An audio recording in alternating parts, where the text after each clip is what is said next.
Hello, everyone, and welcome to this radcast of the Social Club at the End of This World. I'm Jamin Shively, happy to be joined by Adam, Fred, and Miles. We're going to start with personal updates, and then we'll get on to the agenda and then jump into it. Personal updates starting with Adam. Take it away, Adam. Oh, hi, everybody. I've just been working on my website stuff and learning a lot.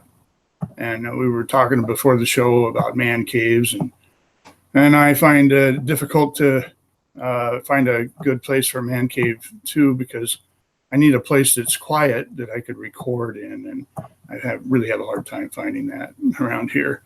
So some of my recordings have me sitting out here in this man cave, and I like to have fires going and a little fire while I'm recording and thinking. So, but that's about it. That's all what I've been doing. Thanks. Good stuff. Thanks, Adam. All right, next up is Miles. If you're ready, take it away, Miles. Yes, good afternoon, everyone. So first of all, acknowledging that I'm on Treaty 7 territory of the Niitsitapi, more commonly known as the Blackfoot people. I believe their name actually means the real people, if I'm not getting confused. But I do know that in their language, and I don't know the word, but the word for their god means giver of life. So I just wanted to acknowledge where I'm at here in Mohkinstsis. You may have heard of it as Calgary, Alberta, Canada. And my update is that I received an invitation from a nearby university. It's just a small university, but I took a course recently there on an introduction to Indigenous wisdom, Indigenous studies. And I subsequently, after completing that class just the other day, received an invitation to attend a workshop where their artist in residence is creating a 6-point star. And this artist in residence, Tamara Cardinal, has Indigenous heritage. She's Métis. She had a mother who was, or her mother is Cree, I believe. So anyway, she's making a 6-point star for the university, which will hang in a display, permanent display. And she invites people to participate in helping to make this star. And it's a star being made of paper. So makes me think of Melissa and all the artwork that she does. And I'm not an artistic type of person, but that's something I'm really realizing it's very worthwhile becoming involved in creating art. And this demonstrated to me, as Melissa has talked about in the past, how you can create an artwork. And when it comes to creating art, it's not that it has to be a perfect representation, the best shiny looking star or whatever, or sculpture, perfect piece of work like Michelangelo's David. But rather it's the soul that goes into the art. And in creating a collective artwork like this, there's a collective soul going into the piece. And when people are gathered to, in this case, we were making paper out of raw materials like mash up paper or fibrous material, waste paper, and create new pieces of paper.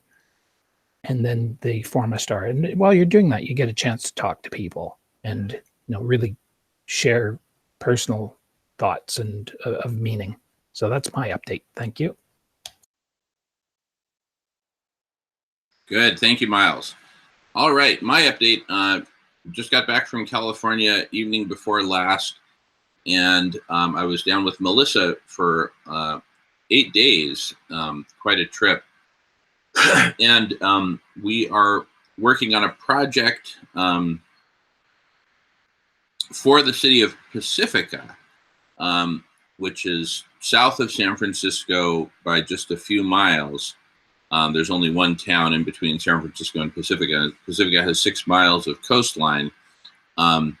I can talk in general terms about the project, but the details remain confidential, and for the time being anyway. And but in general terms, Pacifica is suffering from abrupt climate change in the form of sea level rise and erosion of their cliffs. A number of houses and apartments have had to be demolished above on the cliff's edge that used to have, I don't know, 20, 30 feet of backyard or whatever. And it's being eroding at an accelerating rate. And then their beach area suffers from flooding and is expected to suffer from a lot more flooding. And there's a substantial portion of the city, the town, which is on the other side of the beach inland and practically at sea level. And so that's due to flood if something major isn't done to prevent it.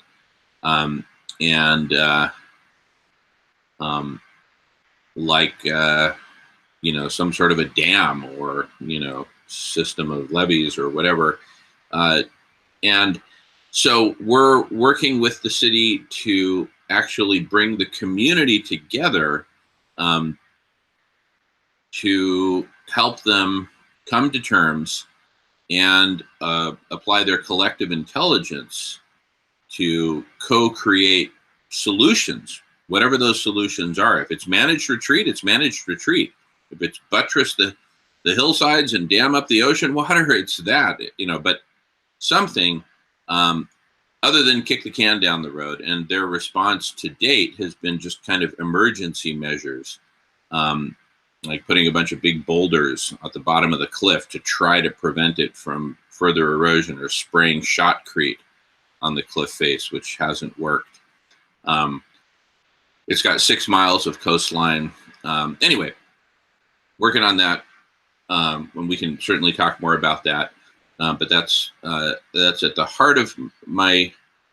That's a big update. And then also, kind of on a more personal front, I am working to bring myself aligned with my sacred contract here on Earth and my mission, and really use the gifts that I've been given to their fullest potential, particularly at this critical moment in time where we're faced with such incredible destruction as we talk about.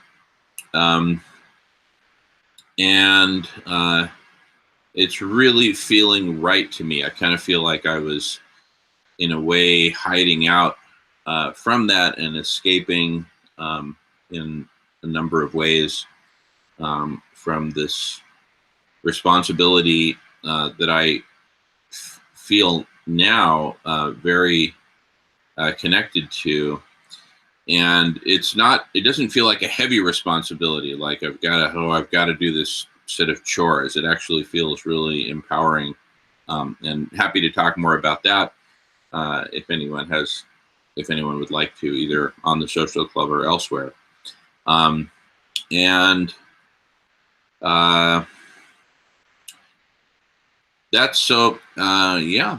basically it for my personal updates. Kind of feels like we're on a sort of a summer schedule here on the Social Club. And actually, I just looking up in the corner of my screen, I don't know if you guys see this, but it says this Hangout on Air is live. Hangouts on Air is going away August 1st. For quick streaming, try, and then it's got youtube.com/webcam. And that's very concerning because, I'm sure we'll find a solution, whether it's Zoom or GoToMeeting or Skype. There's a number of different platforms for video conferences. So we need to figure that out. And yeah, a lot of people use Zoom now, and it's seems to be, don't use it myself other than as a guest, but it seems to work really well. Mm. So, Gotcha. I guess they're probably just finding that Hangouts is not really being used as these other services are more successful, perhaps. I really don't know. I don't know what their logic is for shutting it down, but it's worked well for us. But yeah, I think Anyway, we'll explore that. I just wanted to flag that.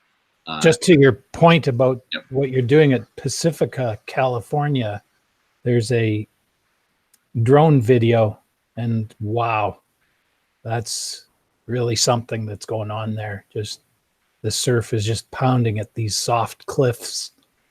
And, when you think about the relentless power of the ocean, I can see the rock at the bottom, but that's not going to do much for very long, for sure. Yeah. Good luck with that. Thank you. And actually, there's a really powerful article that just came out this last weekend in the LA Times about the entire California coastline and how for decades the California coastline has really been spared from the effects of climate change and sea level rise for a number of reasons. And the scientists discussed, are quoted on that in the article, but it's really coming home to roost. Have you got San Onofre nuclear power plant on your radar between Los Angeles and San Diego?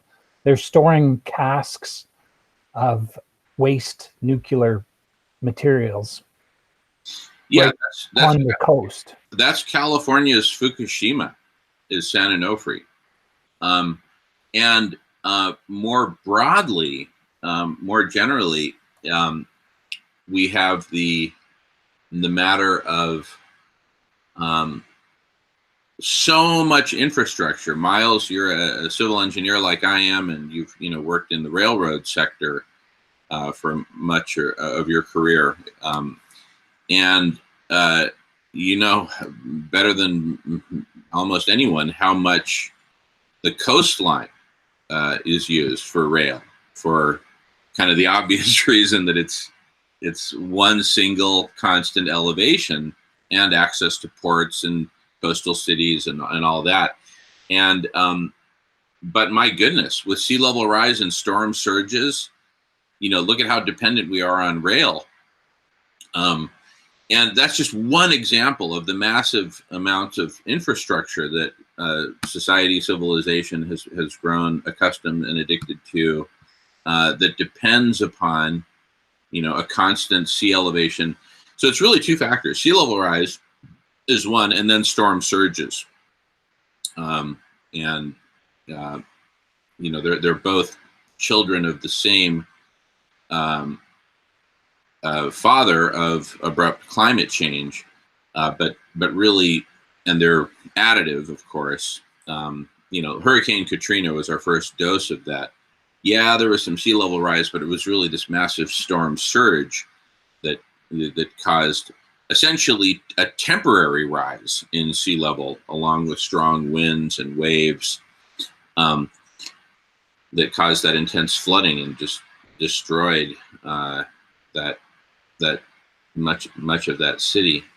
And so anyway, we're really, it's just coming home to roost everywhere.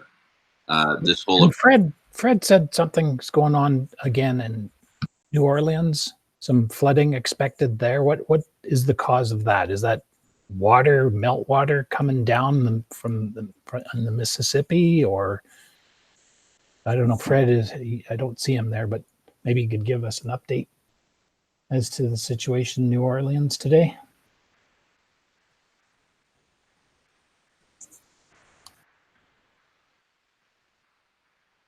You're muted, Fred.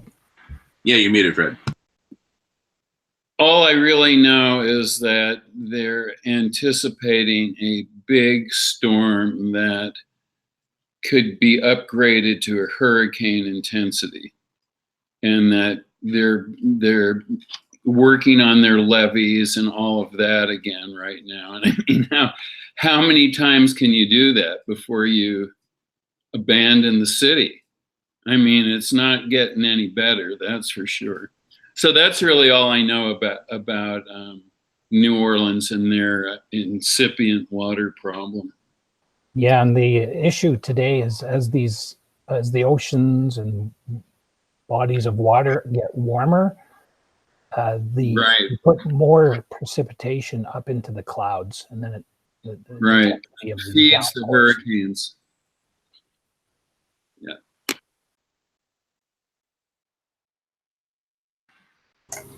Yeah, I know something about San Onofre nuclear power plants. I was stationed down there in Camp Pendleton when they were being built, and I went out and watched them building those reactors. And I remember the big rebar that they had in them, and really thick and heavy. And I remember a few friends of mine and I went down to the beach one time, and we stepped on the beach, and it was nighttime, and our foot lit up, our feet lit up around us as we stepped on the sand. And at first, it just freaked us out. And then we realized that it was this biological phosphorus. But that was when the nuclear power plant was being built. And it's just a real good example of what we do. And of course, I interpret it to be because of money. Money causes it, but we build these nuclear power plants. Basically, the contractors build them because they make a lot of money off of them. And I mean, it's insane because we don't have when they built them, there was no plan for how to deal with the waste, and there's still no plan. So they built them on the assumption that in 40 years, when the reactors have to be dismantled and disposed of, that there would be a way to do that, but there's not. So now we're stuck, and we've got about 400 stations around the world, maybe 1,000 reactors.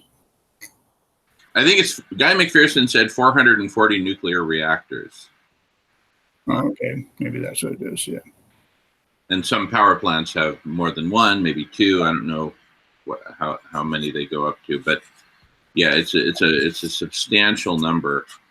And in fact, Guy McPherson and I, going back a year ago, a little over a year ago, when we were in the Bay Area together for a Sierra Club dinner, we did a video that you guys may have seen, which is about the possibility of,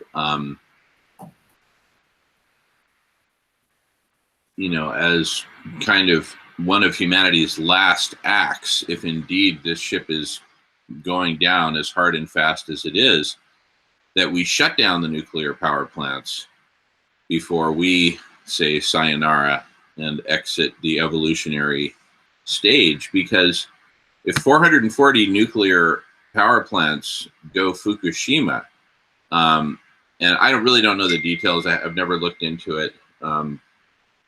I'd love to get my Uncle Frank's input on it, who joins the social club frequently. But apparently, according to Guy McPherson, that could release enough radiation that it could fry the atmosphere and make life on Earth actually impossible, right, going forward.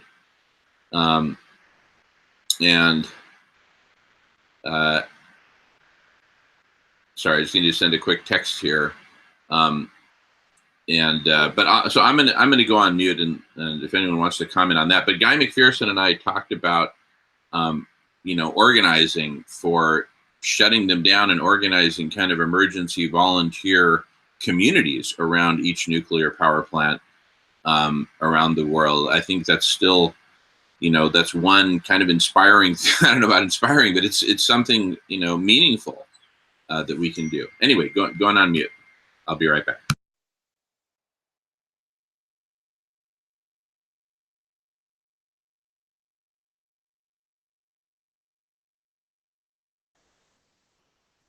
Yeah, there's, first of all, just stunning video footage from a drone in YouTube. If you search on Pacifica, California cliff erosion 2019, it's just wow, staggering. And I'm surprised.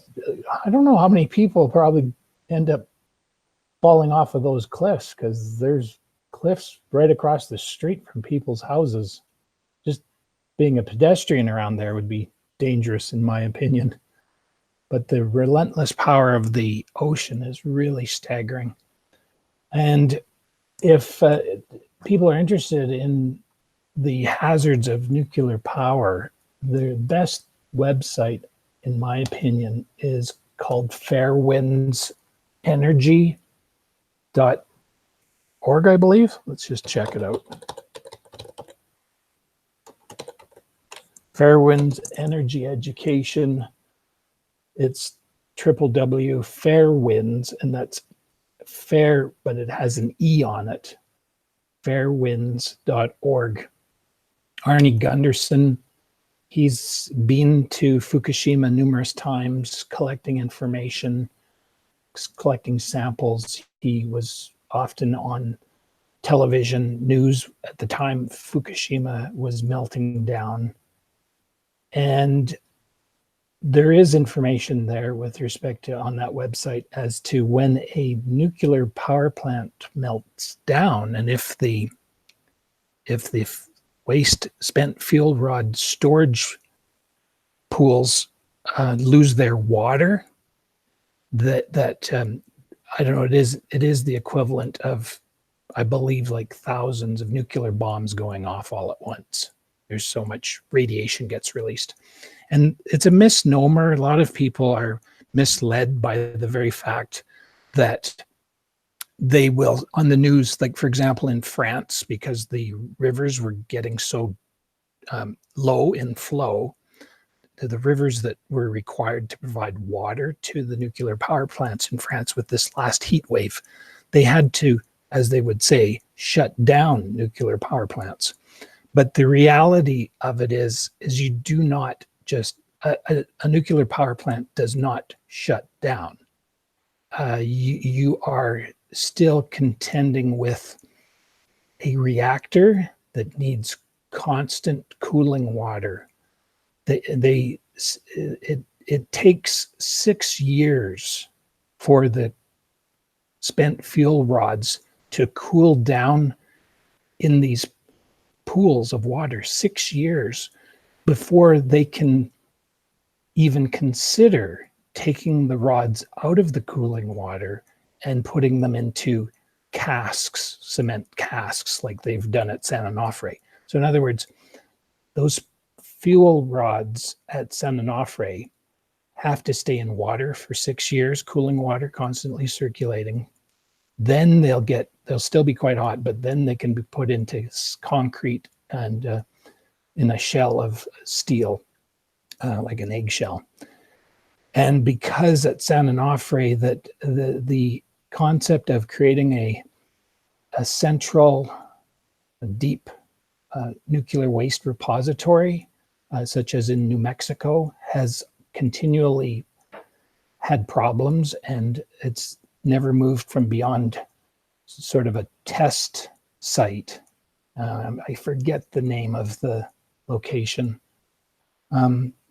These locations are not ready to accept spent fuel rods. So that's why at San Onofre, they're not moving them. They're just digging some holes right beside the the beach, and they're putting these casks into the sand, into storage containers right there on the beach. So yeah, it's a real problem, and you're correct. There's 450 approximate nuclear reactors around the world, and There was about 100 in the United States, but now it's down into, I think, the mid 90s, because some of them have been at least turned off and started to be decommissioned. But yeah, the decommissioning process itself goes for decades. Yeah, and it's very, very expensive. So, anyway, so so we've talked about coastlines, abrupt climate change impacts on these coastal nuclear power plants and coastal infrastructure generally. Fred, I see you're munching there, but whenever you have a moment, I'd love for you to share, if you would like, about what you were talking about the Apollo pictures. That I think it was pretty inspiring, what you were sharing about that. And but I'll just even then I've got some comments after that, but no hurry on that. Whenever you're ready. And well, actually, I'll just give my comments now, unless you'd like to share first, Fred. It's up to you. And you're on mute.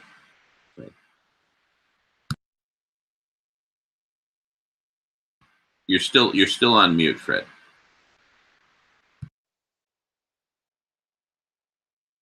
Oh, okay. Fred's busy at the moment. That's fine. So I'll just share that, from having seen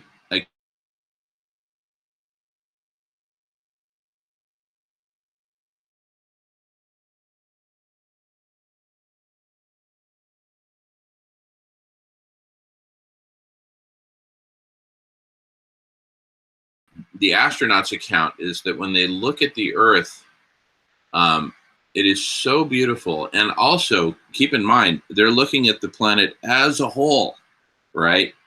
And versus the illusion that we get into and are kind of born into with our culture, the dominant culture of the world, which is a culture centered around money and hoarding and ownership, which creates the false impression that we're separate from each other and that we can separate out these parcels of land and own the land, by whose authority, for crying out loud, and then impose totalitarian agriculture on our parcel of land, which decimates life and species on that land, and then of course has ripple impacts throughout.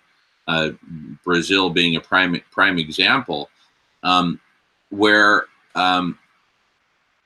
anyway, all this is based on this fundamental premise, a number of fundamental premises, one of which is separation, that we're separate from each other. The other is ownership, that we can own and separate out a chunk of land and do whatever the heck we want with it, as opposed to being part of nature, this beautiful balance of nature. And so we get into these, I'll just call them separation games, to kind of echo off of the Hunger Games. We're playing these separation games, which are so perverse and destructive. And yet, you look from the Apollo perspective, the astronauts' perspective, they see a whole world. In fact, I remember this one astronaut saying that, his experience when he was looking down at the Earth and just seeing how beautiful it is as a whole, and then considering the different groups that are fighting each other in military conflicts, he says he just wishes he could just take the two groups of people and bring them together and let them see how beautiful this is, and how on earth could we, be destroying it with war. And I would then, of course, expand on that to say, how could we be destroying? I mean, Fred's original comment before we started broadcasting was, how on earth, just seeing that beauty, could we have the, the temerity, I think you said, to, destroy it as we are. And I think that this, for me, gets to the root of both the problem and the opportunity. The problem being, when I hear people say, you know, how on earth could humanity do this? How could we do this? How could we be so stupid? How could we be so evil? There's for me a fundamental kind of hidden assumption in those kind of statements. The hidden assumption being that, you know, humanity one Saturday morning got together and said, let's perpetrate this evil on Mother Earth and each other and all species. And I have a very different viewpoint, which is that we kind of, you know, frog in the pot of boiling water style evolved into this culture that we were born into, all of us. And as Guy McPherson says, we were born into captivity, where the culture is keeping us captive, and born into these separation games where we are, you know, we're all essentially born not as crack babies, but as money babies. I hope Adam appreciates that metaphor. That, you know, we're born addicted to this game of hoarding, and we're cultured into it. You know, and next thing you know, we're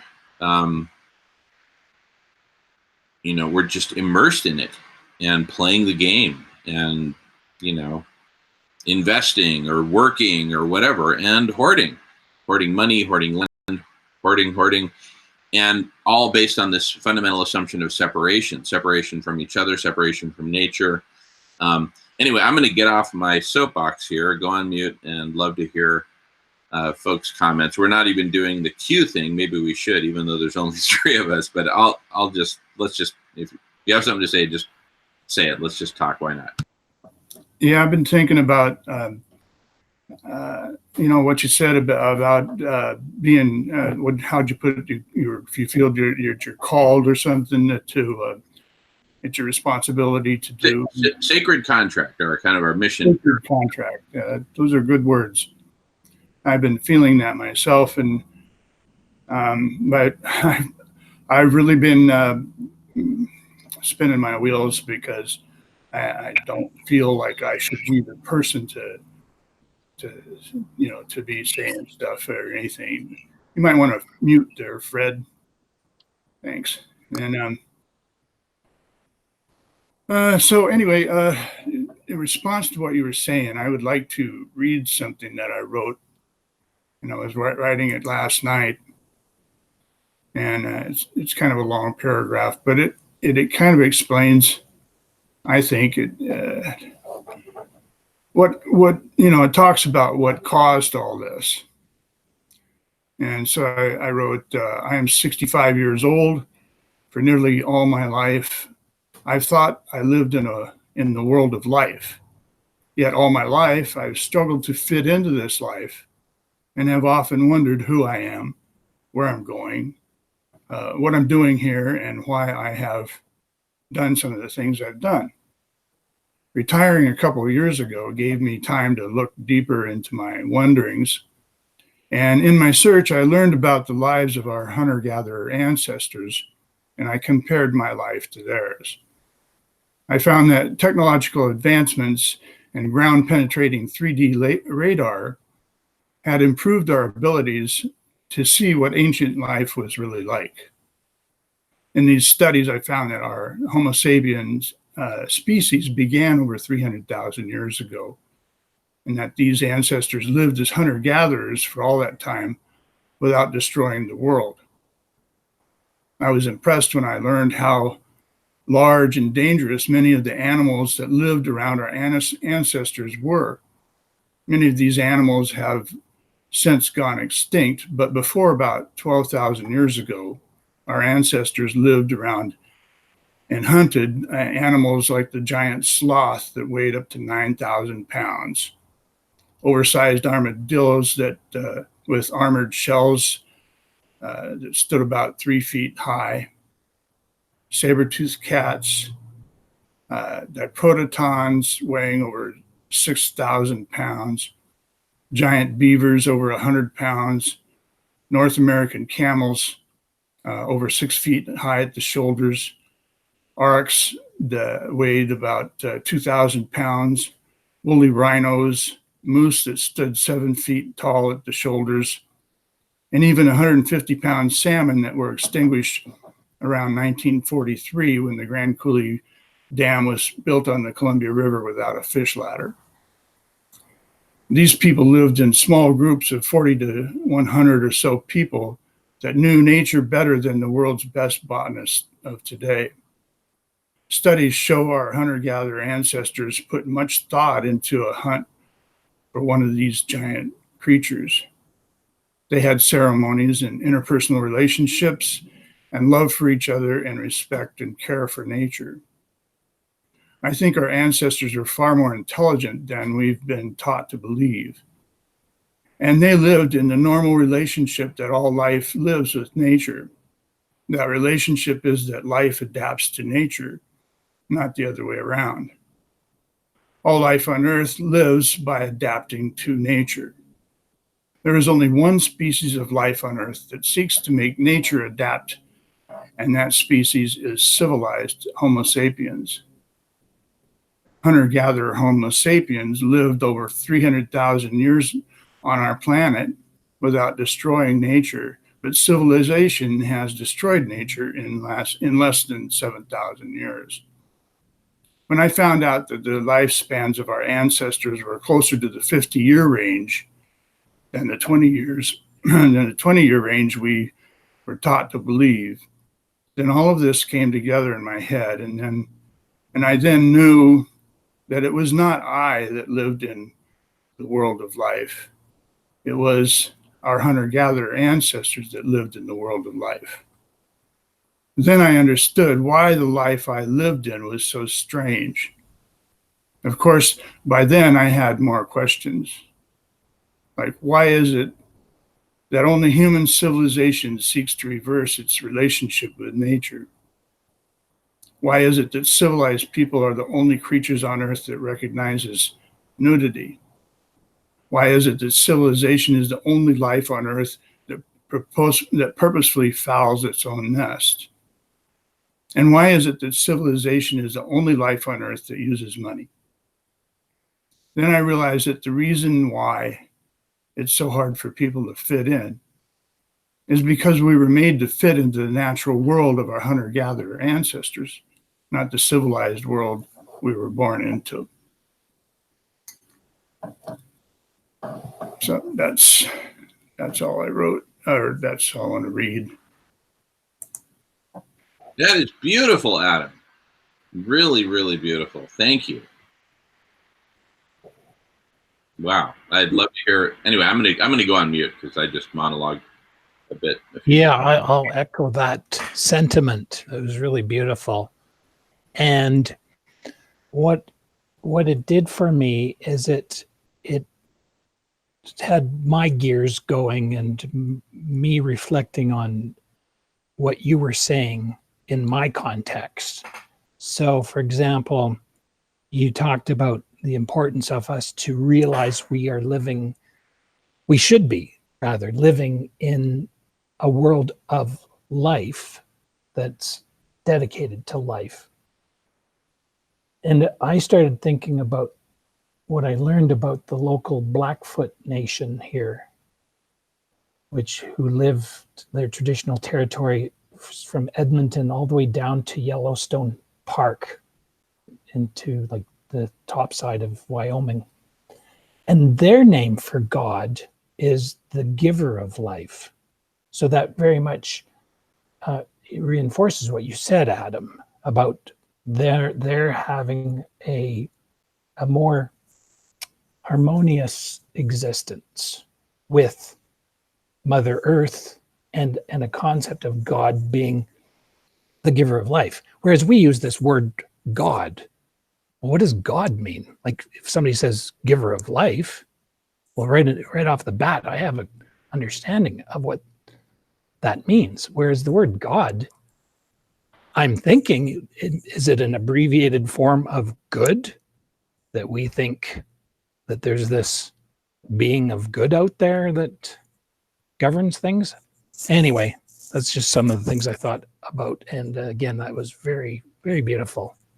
You have a talent for writing, for sure. Thank you. I was thinking that, when I was writing, and last week we talked about, we said, if I was, how we put it, if I was in charge, I would, and then fill in the blank.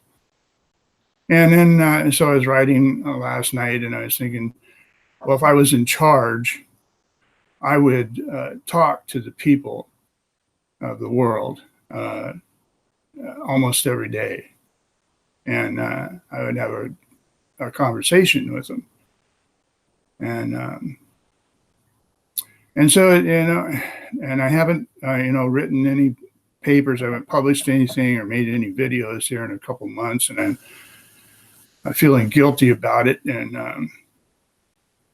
the paper that the paragraph I just read was actually as part of a message I was sending to this foundation that I was going to apply for a grant for, but the corporation I started doesn't have its 501c3 status yet, so I can't apply for that grant. But I was going to send them this message anyway, in the hopes that somebody, well known, some actor, somebody that's, well known and trusted, and wealthy would take what I have and actually make it happen. Now, I don't know. So, I mean, probably the chances of, me emailing that message to him and it actually being read are probably pretty slim. So I don't know.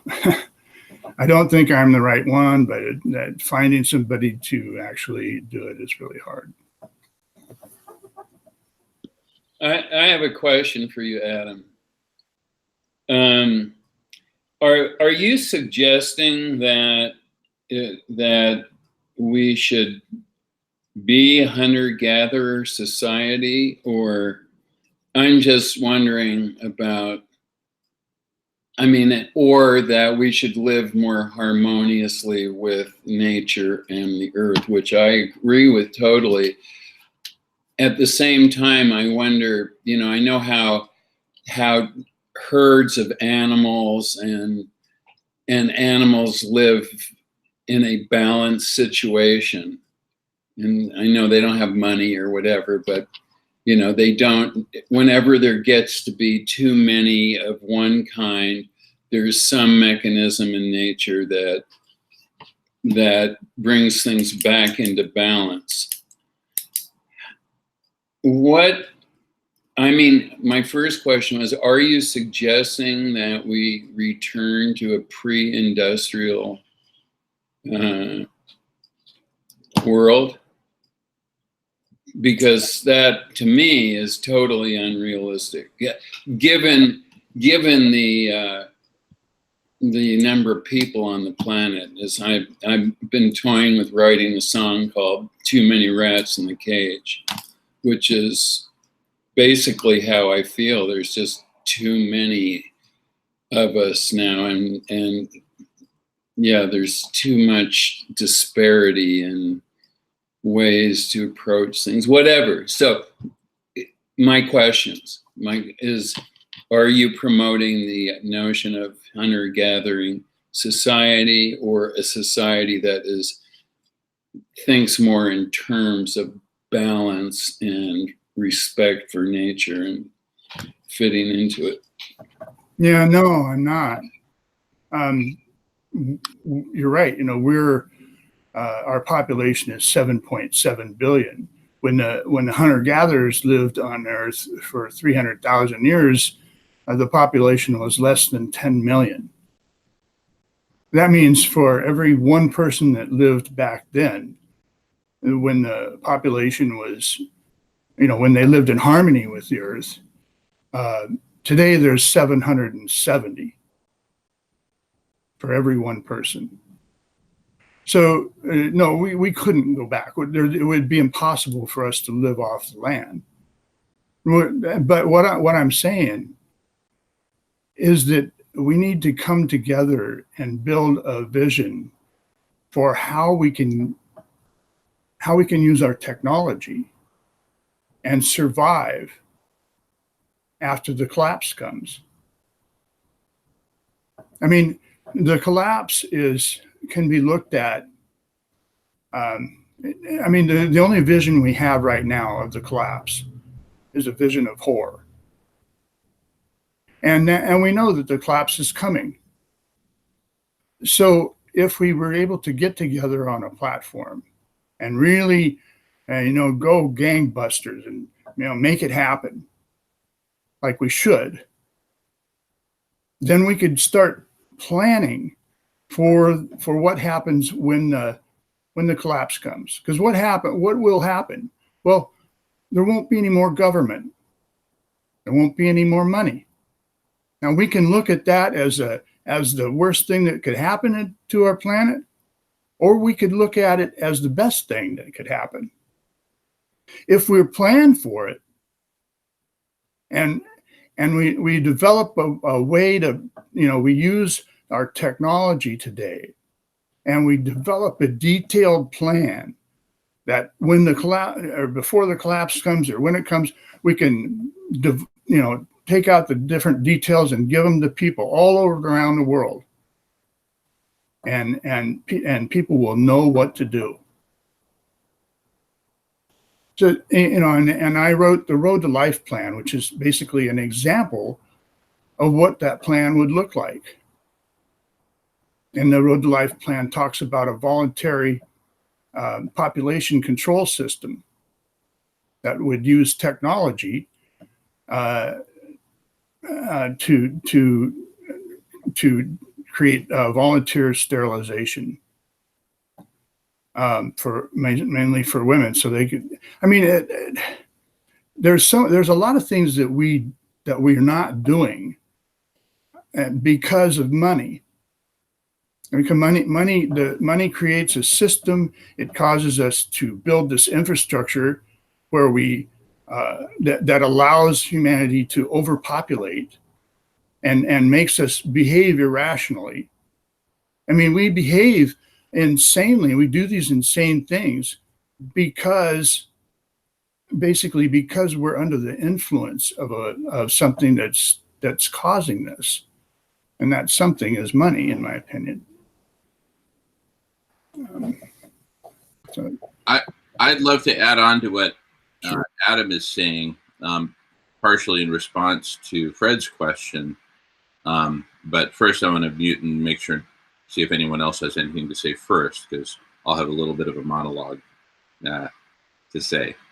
Going on mute momentarily, giving others an opportunity.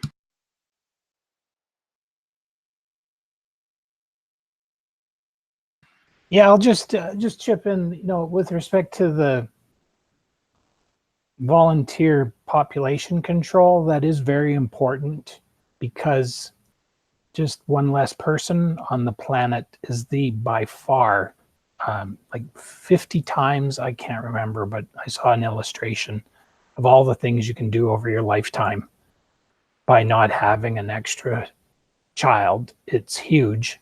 And we can very quickly reduce human population if we could all get on with it, and I just say that male contraception is actually one of the easier, like a vasectomy is a lot less invasive. It's a pretty routine procedure for a male, and for people who have done that in respect of knowing that population is a serious issue, I applaud them. Yeah, I'd like to really make a quick comment on that. We have really good technology today, and the medical world could do far more than it does, I think, than our systems allow it to do. And all decisions are made because of money.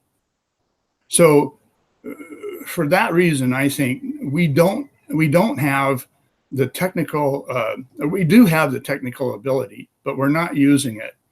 And that ability would give us the ability to do a reversible sterilization to young women. And men can do it too. But, one man can impregnate 1,000 women, but a woman can't become pregnant if she's sterile. So, and it's not right to sterilize somebody forever, but if it can be reversed, and I think there would be a lot of women that would be, when they enter puberty, and that they would agree to that, and they would go ahead, because then they could spend their lives not worrying about getting pregnant. Well, if 1,000 men can create pregnancy, then it seems to me that men is where we should put the efforts. No, one man can impregnate 1,000 women. Yeah, so men are the issue, I would say. If you wiped out all the men, except for a few, you would still have but you kept the women, there would still be plenty of men to impregnate all the women. But if you wipe out all the women and keep all the men, you're not going to have the same population. I just don't want. Women. Part of the problem is the patriarchy. I know that's unpopular with some people, but I agree with a lot of people who say that. I would say that a lot of the decision making that has been conducted by us men, without giving women an opportunity to participate, is the issue. So I'm always going to be very sympathetic to solving issues on the male side. Well, I'm not saying that men shouldn't get volunteer for that too. I'm just saying that would be an effective way to and you're right. In one generation, we could reduce the population easily by 50%. And that's the deaths that will come from climate change and stuff. So and the other technology, to me, maybe I'm too simplistic, but what Dr. Rao talks about, creating the edible forest, and if the oil industry and ourselves, we've been burning up the fuels, all of us. But if from the 1960s, when they knew carbon dioxide was a pollutant, if we had said, okay, what can we do about it? And if there was actually an obligation to say, if you're going to enjoy fossil fuels, you better maintain forest coverage, and plant trees if you're going to burn fossil fuels. And we probably wouldn't even be having this conversation if we had gotten onto it with simple technology years ago. Yeah. All right. I'd love to jump in with what I've been wanting to say. Go ahead, Fred. Yeah, I was just thinking about how voluntary sterilization would require 3 major religions that I can think of to reform themselves, like Catholics, Muslims, and Jews all believe that having lots of kids is part of God's plan. So you have to, start questioning God. And, until the Pope says to all the Catholics, look, we're in crisis. We can't have too many more people. You've got to either adopt children that exist or limit yourself to having 2. And that, of course, flies in the face of everything they've been teaching for 2,000 years. So that's something to get a lot of people to agree to do intelligent things might be difficult. That's the part that you're not getting, Fred, is that I'm not telling people to do that. What I'm saying is that we can build a vision of doing that in the unreality of the digital world, like I think Jamin's going to talk about as this platform.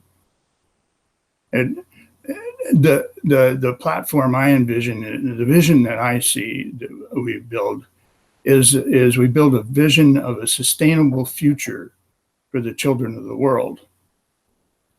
So when we go on the platform, like I said, building a platform is like, or building a vision is like building a skyscraper.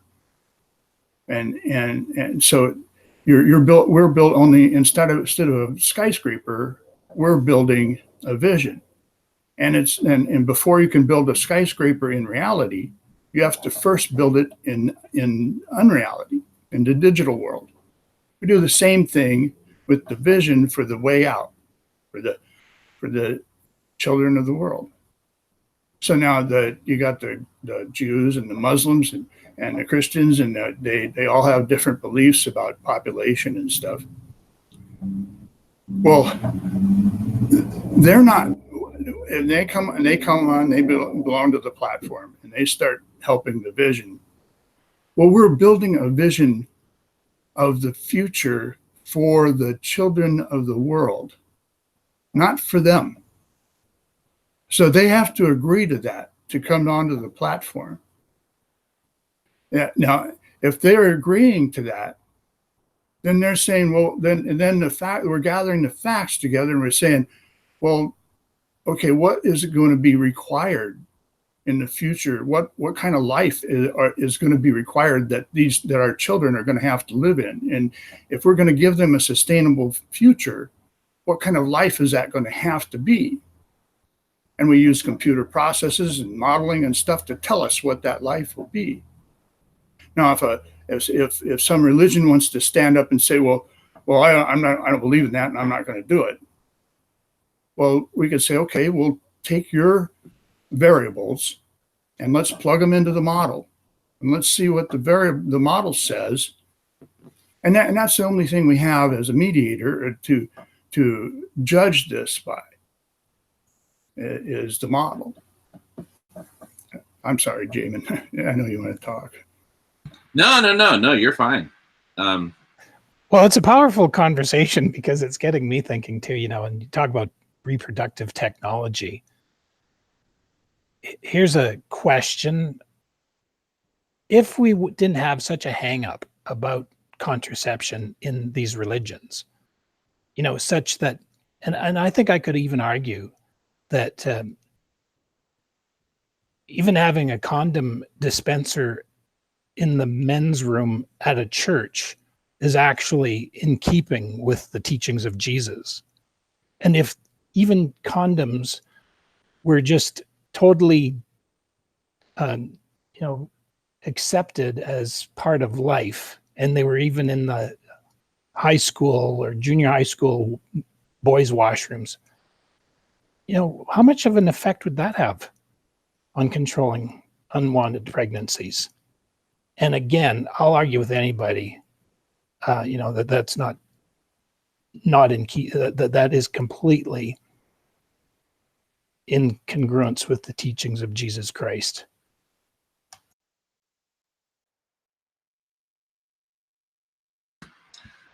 All right. Really, really good stuff, you guys. So what I'd like to do is screen share and share some images to go along with the narrative I'm about to give. But let me just break it down first into its simple terms before I screen share. So, here we are standing on the edge of the abyss, right? And we're being pushed into the abyss by our own momentum, the momentum of our present civilization. I'm just going to call it the one dominant culture that's afflicting 99+% of humanity, which we talked about earlier on the program, characterized by money and hoarding and separation and totalitarian agriculture and overpopulation, etc. So on the edge of the abyss, we can envision a very different world, a world that works. And Adam has talked about, modeling this in virtual reality, which I totally agree with.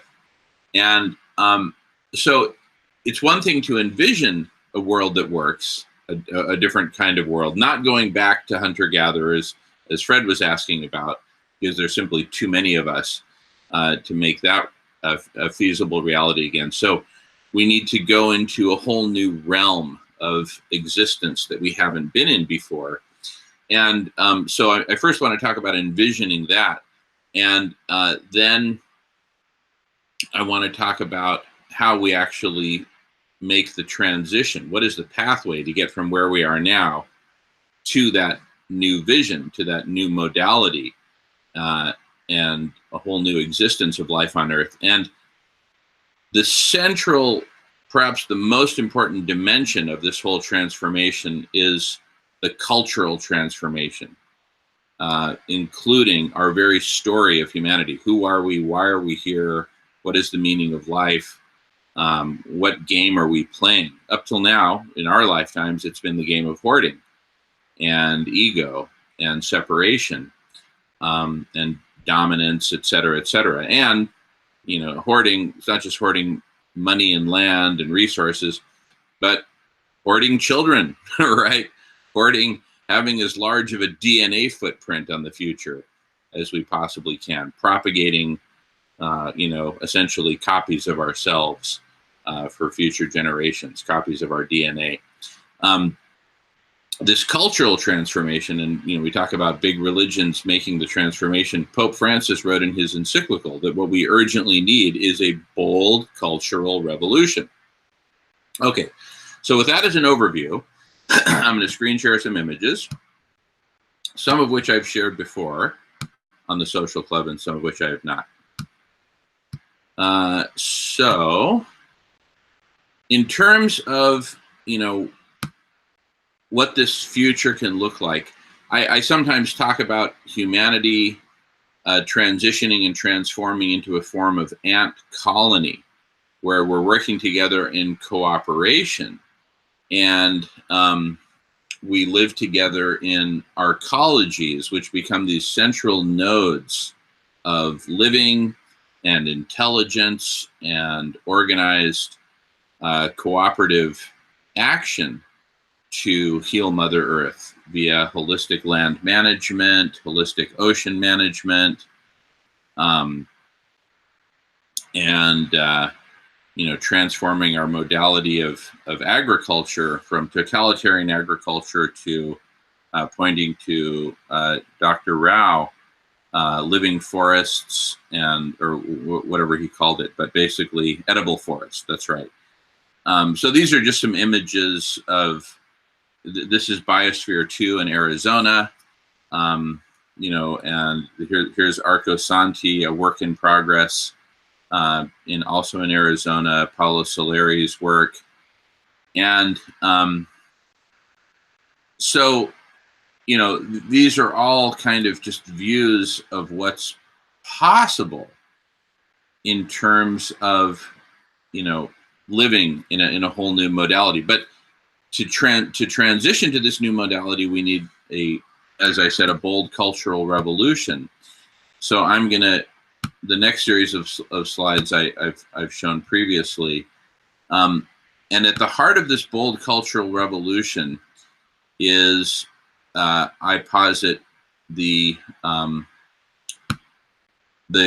community cafe and other forms of communal living, transforming our entire set of living arrangements to a much more communal and sharing modality versus, you know, each of us hoarding and living in our own separate McMansion with 3 SUVs and a boat and a helicopter and, you know, playing these separation games.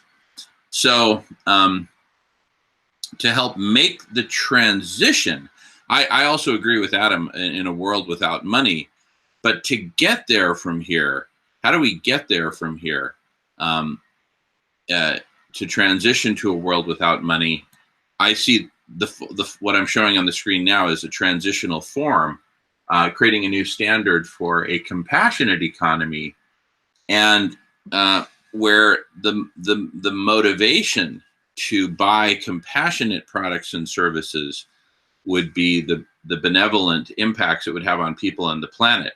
So the three main pillars of a certified compassionate company are all profits go to eradicating hunger, that everything they do is socially transformational and ecologically regenerative. So the CCC companies would fund community cafes and thus begin a virtuous cycle where profits from CCC companies fund community cafes, which end hunger. And this becomes a great story, which then spawns a global movement to buy CCC wherever possible, which thus creates the context for more and more compassionate entrepreneurs to create these CCC companies, which literally will gobble up market share, take market share away from the hoarding, destructive companies, which are the vast majority, the norm today. And this virtuous cycle I've dubbed the Hungerless Games. So let's go from the separation games to the Hungerless Games. And I point to Sato Hemp as the world's first CCC company, which is still in the early stages of making this transition. And, you know, because it's kind of like the whole thing is like a diesel engine. You have to get the whole thing moving, all the parts from a, you know, essentially a cold start. And so as kind of a starter motor, I envision one single vegan community cafe with zero single-use anything, and that can kind of start this process happening.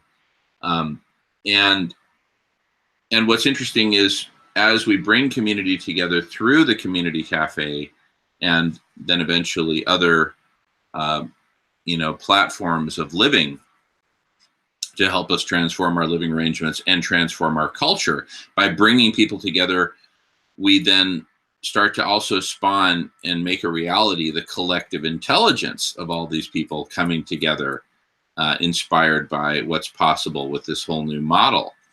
And so anyway, with that, but it's really the collective intelligence of all of us coming together and seeing what's possible with the Hungerless Games, wearing hemp clothing, right, instead of cotton, eating at the community cafes rather than our own, little kitchens with single-use packaged food from Costco, et cetera, that we begin to make the cultural transformation and create a showcase to the world of what's possible and this new standard for a compassionate economy.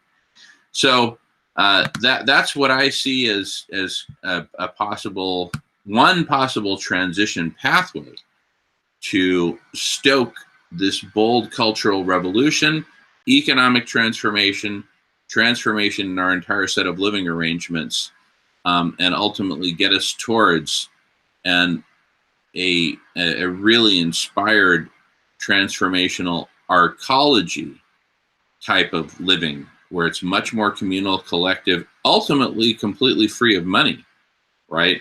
Once all the CCC companies have taken over the economy, right? And you've got community cafes everywhere, communal living everywhere.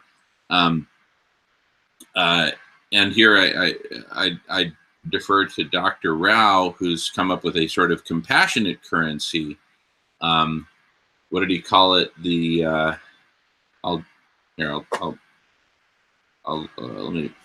calls it ahimsa, ahimsa, ahimsa. Yeah. And that, I don't know what language that is, but it means non-violence. Yeah, but that's right. And he talked about an Aquarius currency. Okay, you're right, Aquarius as well. And a new operating system, which he calls Vegandroid. Anyway, so I think that there is a combination of these different elements: CCC, community cafes, veganism, Aquarius currency, Vegandroid operating system, that can help build out and complete the machinery of transformation that can get a virtuous cycle going, which brings us into a state of planetary collective intelligence. See, once we have the collective intelligence going, we can not only envision but design this future modality and arcology-based set of living arrangements and so many other elements. A complete radical transformation in agriculture, food production, industry, so that we don't go back to hunter-gatherer lifestyle, but we go forward into this new future modality as a much more cooperative species, which is in our DNA. That's how we, how we lived. And Adam was talking about the, where we came from, not as, hey, we need to go back to that, which we, like I said earlier, we can't, nor is Adam advocating for that, but that our nature is a nature of sharing and respect for nature and custodianship of nature, and non-abuse, non-violence to nature. Anyway, and I point to Daniel Quinn's writings, his books Ishmael, My Ishmael, and The Story of B from the 90s as really beautiful examples of a vision of what can be, and also where we went wrong on our pathway. But with this virtuous cycle that transforms the economy, culture, our entire set of living arrangements, and stokes this collective intelligence, which we can use to co-create all the solutions that we need. That for me, this is what I think is one viable pathway. If there are others, out with them. Let's get them on the table. But let's ultimately build consensus around a pathway and start building towards that, right? Anyway, I'm going to get off my soapbox and go on mute, and love to hear from you all. Well, that's what I kind of think about how the platform should run. I mean, you have some ideas, and a lot of people have ideas, and a platform would give us a place to put all those ideas together. And if we had a model that could, a really sophisticated computer program that could take those ideas and put them into a model and say, well, will those ideas work? How, and so you would have to have some kind of a contingent or a restriction on the model. And so what I say is the restriction is that it has to produce a sustainable future for the children of the world, not for us, for the children of the world.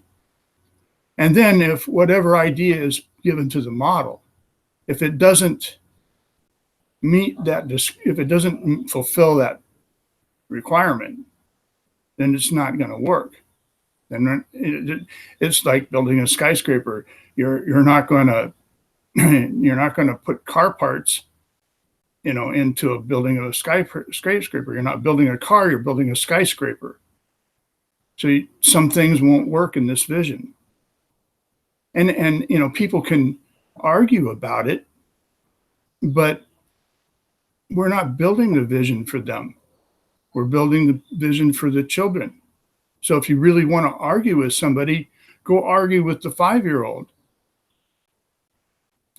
Ask the 5-year-old or the 8-year-old, what would they rather live and have a future, or would they rather, believe the beliefs that our parents and grandparents have handed down to us? We say that all these beliefs, we believe in all these beliefs so strongly, but something has happened that has brought us to this place. So for some reason, these beliefs that we think are so right have not worked. And so that we have to, the only way to figure that out is to make a vision, I think, on a platform. Yeah, it feels like we're circling in on, what, and I think we're coalescing a consensus on what needs to happen. That's my thought on it. Just kind of as a mashup of everything we're saying. Anyway, going on mute. Yeah, I'll just chime in here with respect to helping answer Fred's question as to whether Adam is proposing that we're going to all be able to go back to be hunter-gatherers, as Adam responded, no, he doesn't envision that. He envisions that we will continue to use science, but in a more holistic, Mother Earth-centric pursuit. And to further that, if anyone's interested in how that would work or why it's important, there's an excellent video on YouTube on Russell Brand on his YouTube channel. It's titled Science versus God. Is there a life force that transcends matter? And I'll just read this intro. It says, dubbed the most controversial scientist on Earth, Rupert Sheldrake joins to discuss the dogmas within conventional science, the evolving laws of physics, memory in nature, and how science validates and improves spiritual practices. So there's actually a way to get back to the spiritual and leverage all that we have learned in science for the past several hundred years, where we essentially moved into a totally rational, science-focused, materialistic viewpoint. So anyway.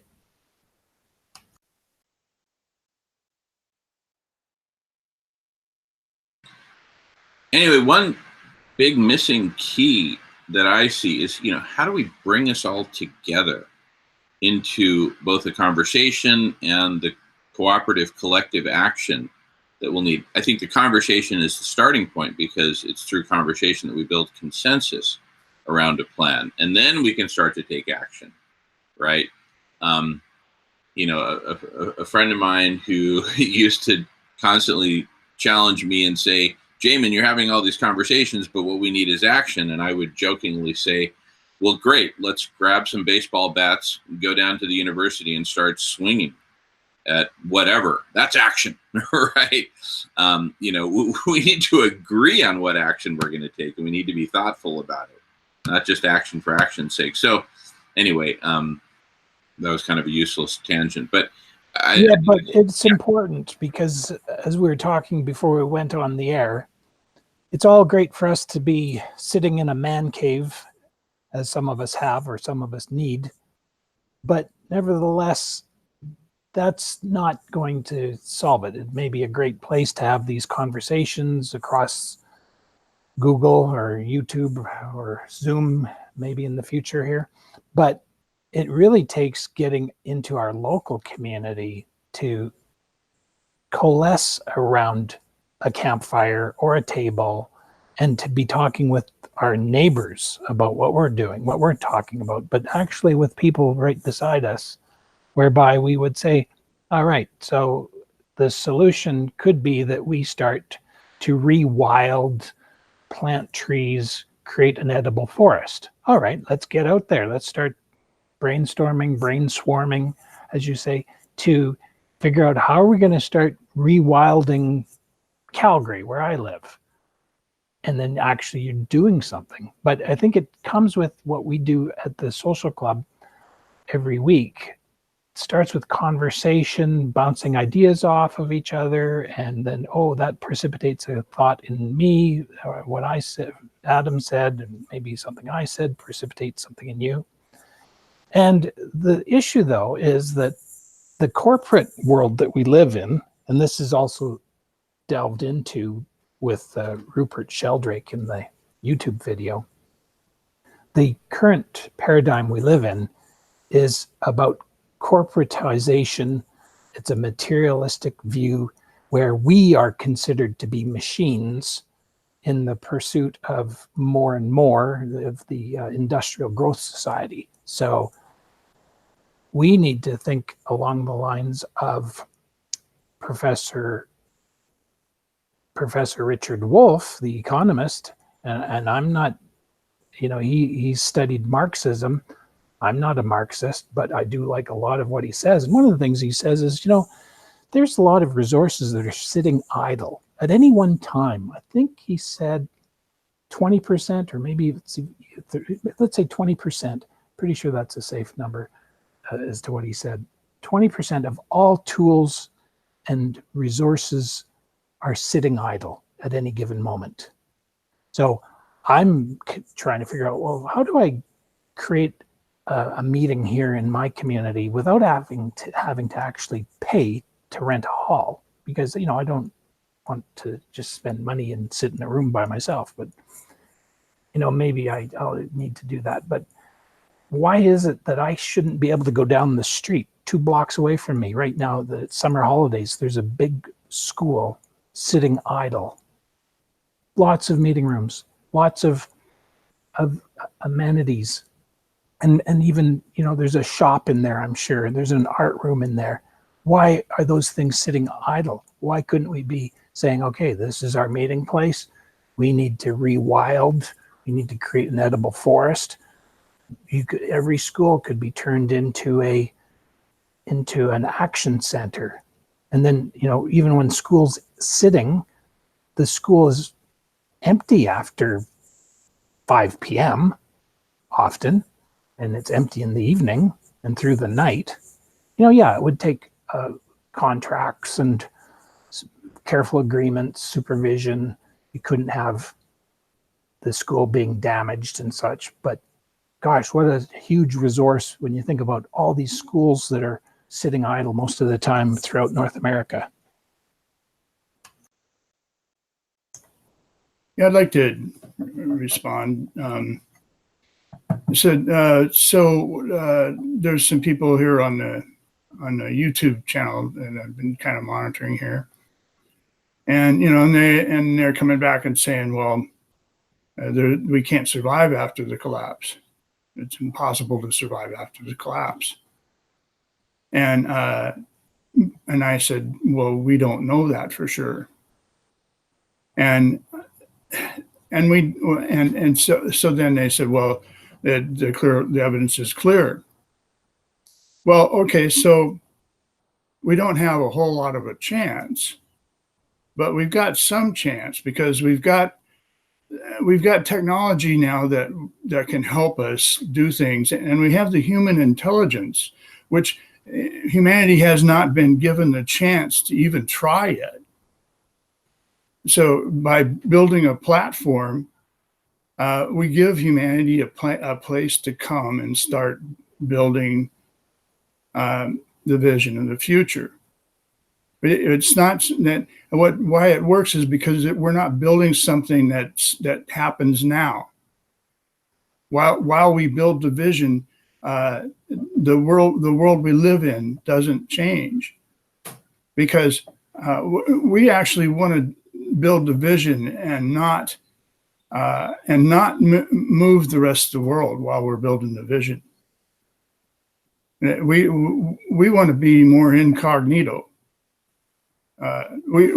Because we have to, if we look at money as kind of like a beast and it's really running everything. I mean, who's the real head of a corporation? You know, they say corporations rule the world. Well, who's the head of a corporation? It's not a living thing. It's money, because all decisions are based on money. They're not based on common sense or on goodwill. And it's just like Dan was saying earlier that, you know, money's like water. It'll flow wherever it can, whatever opportunity can be made. That's why I don't see how the CCC corporations would work, because they would leave if one corporation becomes compassionate, it's going to leave a gap that some other corporation who's not compassionate is going to fill that gap.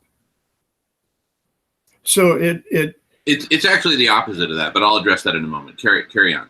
Okay. So these comments on the YouTube channel said that it's impossible. Well, so I just want to screen share here real quick and show you something.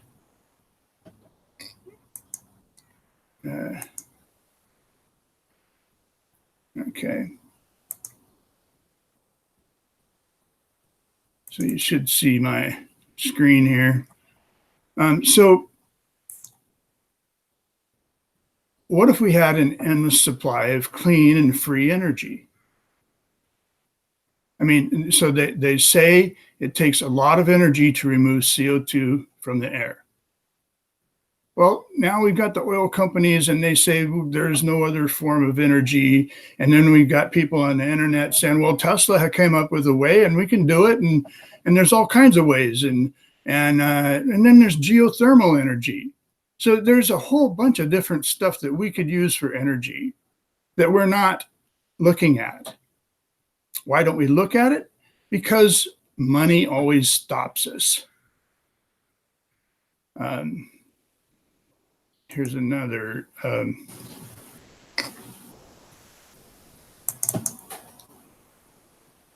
Well, it's true that industrial growth society depends on, in the current economic method that's being used, it requires a CEO to maximize profits for the company shareholders.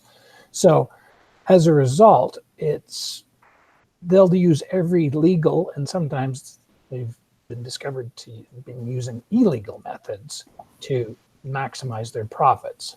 So case in point, I would suggest, I remember as a kid, all we had were paper bags at the grocery store. And I remember my mother used a paper bag to line the garbage bin, and we were throwing out paper bags.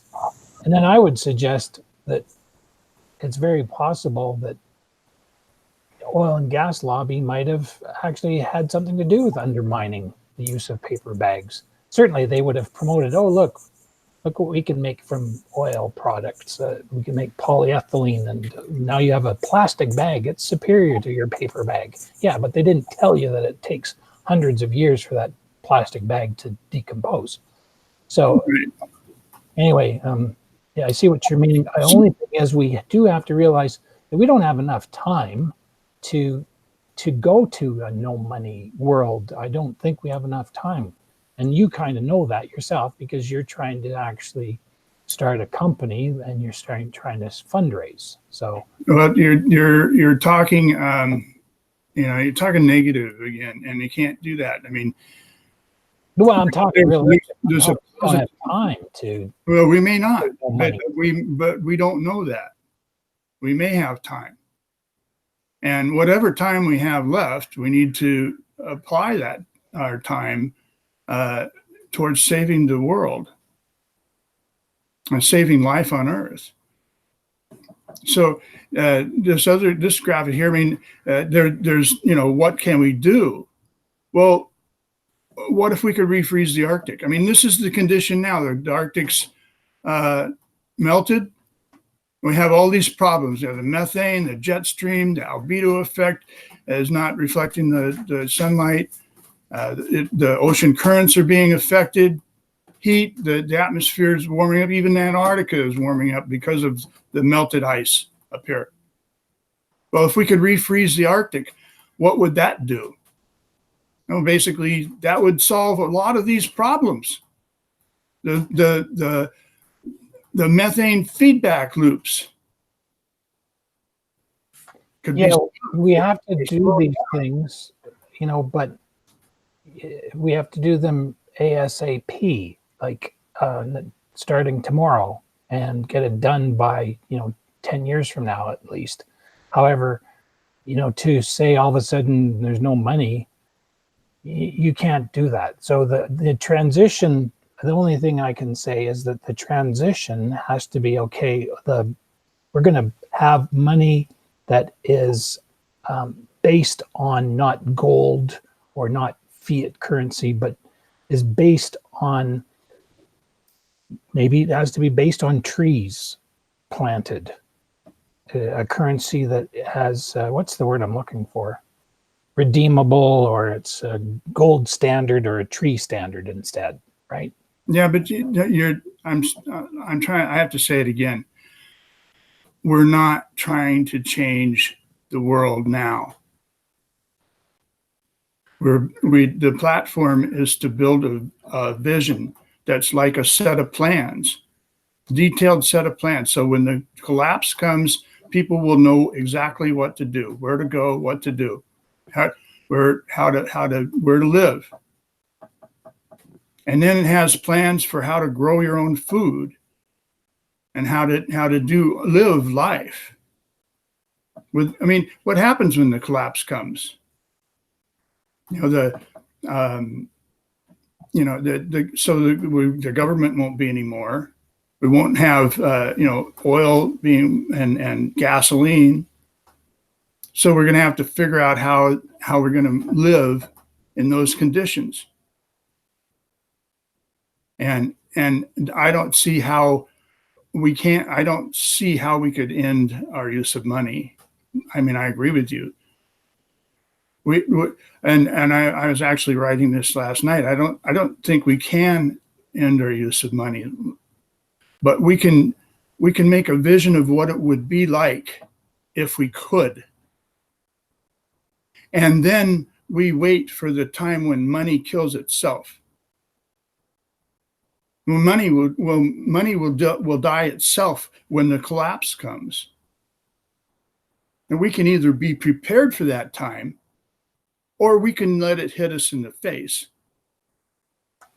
Yeah, I get where you're coming from.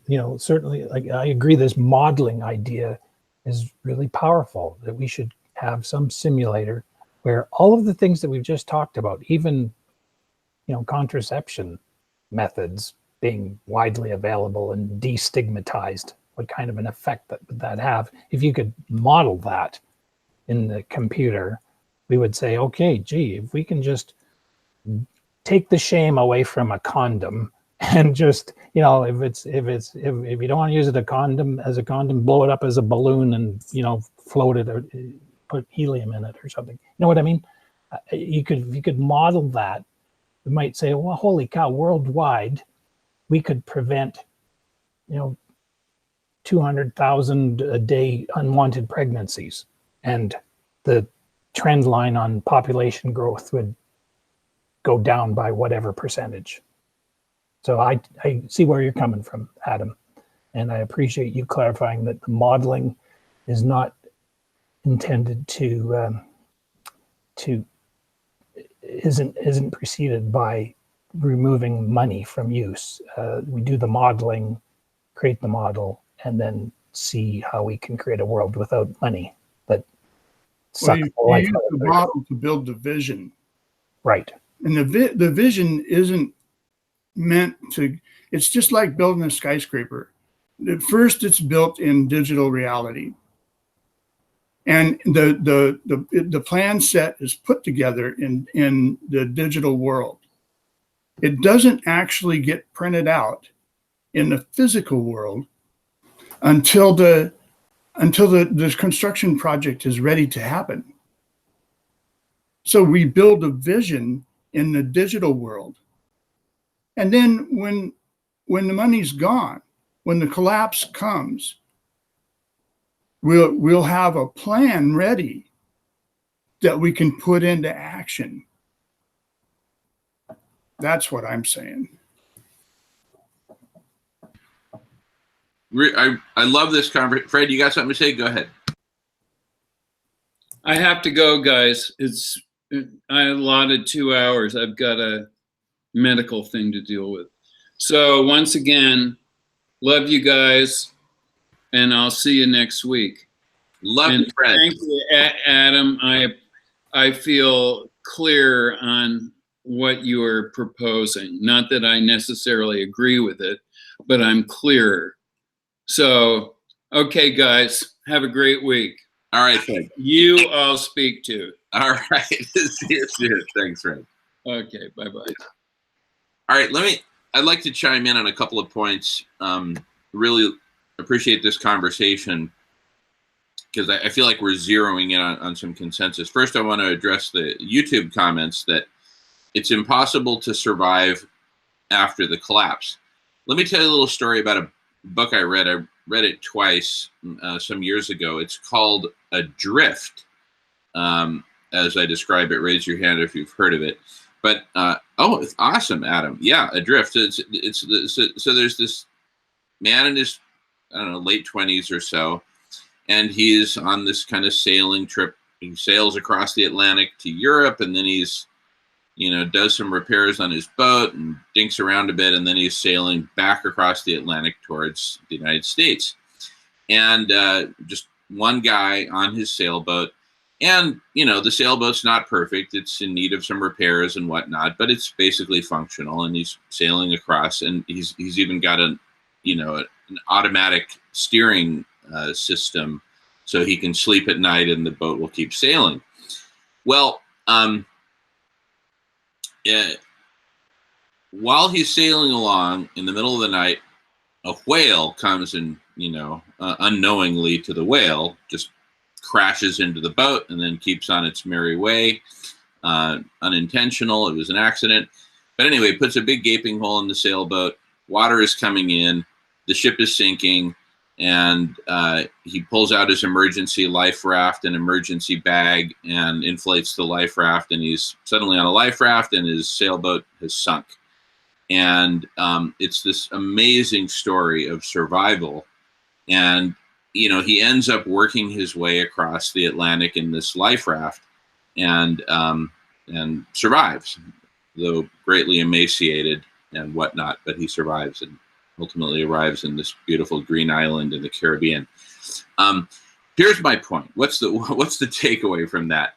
Is, collapse would be like the whale crashing into the sailboat, right? And then us moving along in a post-collapse world. And I think that the point of the YouTube comment is it's impossible to survive after collapse. It's not impossible. It's just going to be much more difficult to survive and move forward on our journey post-collapse. There's a lot of advantages to having a working sailboat, and the working economy that we have, imperfect though it may be, and in fact destructive though it is, allows us, it is a platform for getting a lot of stuff done. If we want to put out some geoshading infrastructure, for example, it's going to be a lot easier to do that with a thriving industrial economy than in the world of Mad Max, where we're, fighting over scraps of used aluminum foil to see what we can cobble together before some warlord takes us out, before we get anything done. So now, Adam, kind of reading into what you're saying, let me see if I can read your mind a bit, and let me know if I've read correctly or if I've misread your mind. But what I'm reading is that you're basically saying, look, we're so addicted to money, we're so screwed up on our current path that we're not going to change until we're forced to change by collapse. So let's put together a plan for post-collapse, because to try to put together any kind of plan for pre-collapse is going to be useless, because there's just too much inertia, and we're too addicted to money and too screwed up to really make any change happen. But post-collapse, change is going to be forced upon us. So let's be thoughtful now about when that moment comes so that we can change to something positive and constructive. I've got a number of issues with that. In addition to what I already articulated, there's the global dimming effect that our modern industrial economy is putting all these sulfates and other particles into the atmosphere, which represents in a form of unintended geoshading, which is keeping us alive right now, per Guy McPherson. Take away the industrial economy, take away all the coal-burning power plants in China, and we lose the sulfates that are reflecting light back into space, energy back into space, and preventing even more rapid catastrophic overheating than we're already generating. So anyway, there's a whole bunch of reasons why I'm saying, oh my goodness, I'm essentially agreeing with the YouTube comment that it's going to be impossible to survive after collapse. Maybe not impossible, but I think our odds drop substantially. Also, I do have faith in humanity's ability to transform. We've shown over time that we've been able to instigate and adapt to some very radical transformations.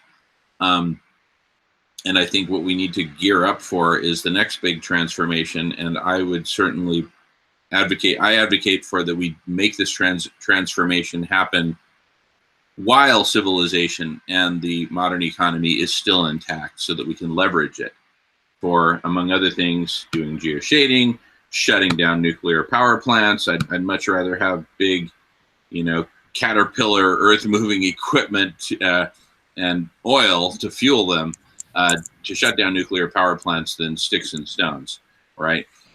So anyway, for so many reasons that I won't belabor, let's make this happen pre-collapse, not post-collapse, and not to mention. Well, and as I just add that, and Adam has addressed this, that the plan, we have to have it now, the vision, because we do have to be ready locally to turn on other forms of energy generators of some sort if collapse happens. And also the issue of any sort of a computer model still being able to run is going to require electricity, and I don't know a lot about the internet, but I wonder how much of a collapse in the power grid is required to shut down the internet, and can you even create an alternative local generator system that would continue to power an internet, continue to give you access to the model? Those are some questions. Can I answer that? Sure. And Jamie? Well, I'd love to finish my monologue first. Okay. Then back to you. But that's yet another point that I was about to make was, we need communication infrastructure, and pre-collapse, we've got a lot more of it than post-collapse, obviously. And then just one other point, which is that you had brought up that, a Triple C corporation will leave a gap. I actually see it the other way. Let's take the company called The Gap. I actually happen to know two of the founders of that company that started in San Francisco, the clothing retail chain that then went national.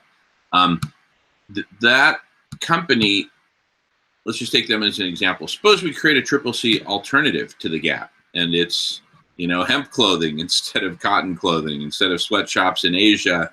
It's, you know what? I need to take this call from Melissa. I'm going to go on mute. So back to you, Adam, and then I'll finish my thought about The Gap.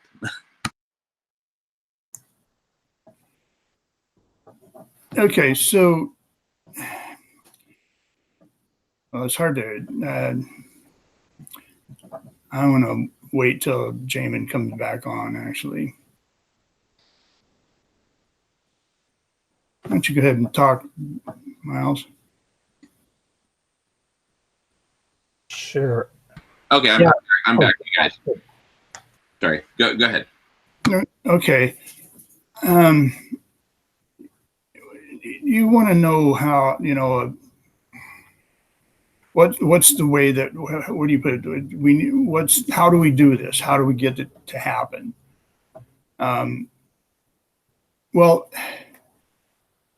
all we have to do is get a platform built for that humanity can come to.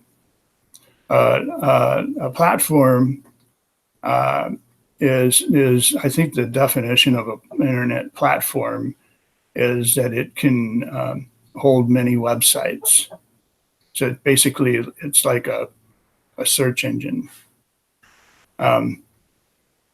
So I mean, I'm thinking if humanity had a platform of its own, that's the platform I'm talking about. Is we're building a platform that's humanity's own platform, and it's run by it's supported by the membership dues that people pay every month, and it's solely supported by that.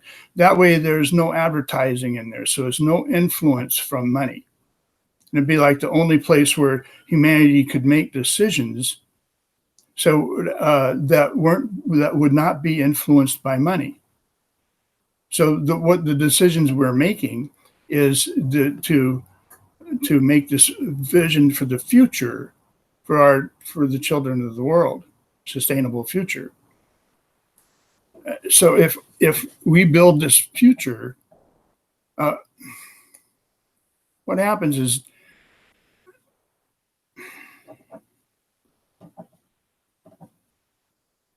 I get in my head of myself sometimes.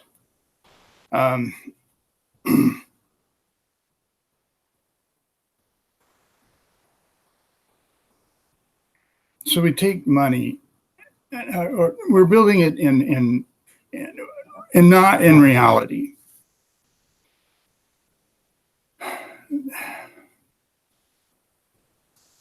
Let me refocus and get back. It's just hard to talk sometimes on live like this. Yeah. Take a break, Adam. No problem. I can continue with what I was saying earlier, and then you jump in when you're ready. Does that work for you, Adam? Okay. Yeah, it helps to have the conversation back and forth, because it really, there's so many times I really want, I'm like ready to answer, but then so many points are made before I can answer that I'm not, everything gets all confused. Maybe take some notes. I've got a computer here that I take. I left my notebook. Oh, go grab it. Anyway, whatever. Go grab it. Yeah. But anyway, so back to what I was saying about the Gap. So the Gap is churning out all this cotton clothing made in sweatshops, and cotton is the worst offender of all crops, food or otherwise, in terms of agricultural chemicals used that are destroying the planet. That's well established, well known. And so imagine we create a CCC alternative to the Gap, and let's call it the CAP, CCCAP. And the CAP has hemp clothing, and it's CCC. The whole company is CCC. Everything they do, and because it's funding community cafes and ending hunger, people get really excited about it, and they say, let's buy at the CAP instead of the Gap. And taken to its logical conclusion, once that just becomes massively popular and everyone supports it, we could literally close the Gap by outcompeting it, right? So rather than a CCC company creating a Gap, a CCC company like the hypothesized CAP can actually close the Gap. Anyway, I just wanted to make that point. Back to you, Adam, if you're ready. If not, I'm happy to keep talking. All right, so I'm going to keep talking, but just jump in whenever you're ready, Adam.